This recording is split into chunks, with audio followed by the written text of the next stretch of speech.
কালিয়াকৈরে ২ লাখ টাকা ঘুষ পেলে বনের জমিতে ঘর করতে দেন বন কর্মকর্তা ইকবাল।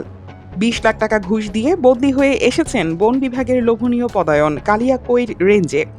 বিএনপির নাম ভাঙিয়ে বনের জমি দখলের দালালি ও বন কর্মকর্তা ইকবালের ঘুষ আদায় করেন নিজামুদ্দিন। ঘুষের টাকার ভাগ পাঠান ঢাকা বিভাগীয় বন সংরক্ষক বশিরুল আল মামুনকে।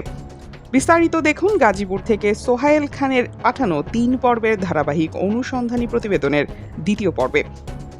গাজীপুরের কালিয়াকৈর উপজেলার চন্দ্রা বন বিটের মণ্ডলপাড়া এলাকায় বনভূমি দখল এবং গাছ কাটা ও অবৈধ স্থাপনা নির্মাণকে ঘিরে নতুন করে আবারও চাঞ্চল্য তৈরি হয়েছে।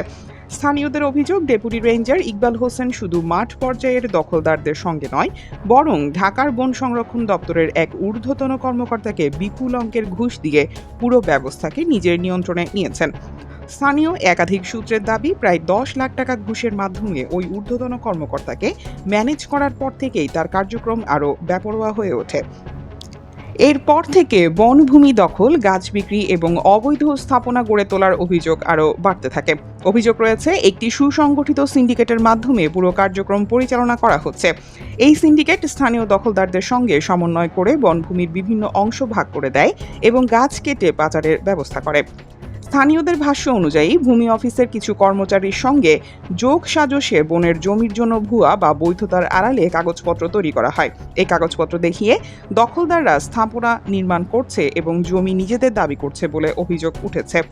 এলাকাবাসীর অভিযোগ, বনভূমির মূল্যবান গাছ নিয়মিতভাবে কেটে নিয়ে যাওয়া হচ্ছে এবং একটি চক্র তা বাইরে বিক্রি করে বিপুল অর্থ হাতিয়ে নিচ্ছে।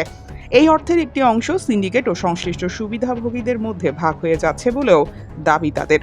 তবে অভিযোগ থাকা সত্ত্বেও এখন পর্যন্ত কোনো দৃশ্যমান উচ্ছেদ অভিযান বা কঠোর প্রশাসনিক ব্যবস্থা নেওয়া হয়নি বলে জানান স্থানীয়রা। এতে দখলদাররা আরও উৎসাহিত হচ্ছে এবং নতুন নতুন এলাকায় দখল বিস্তারের চেষ্টা করছে।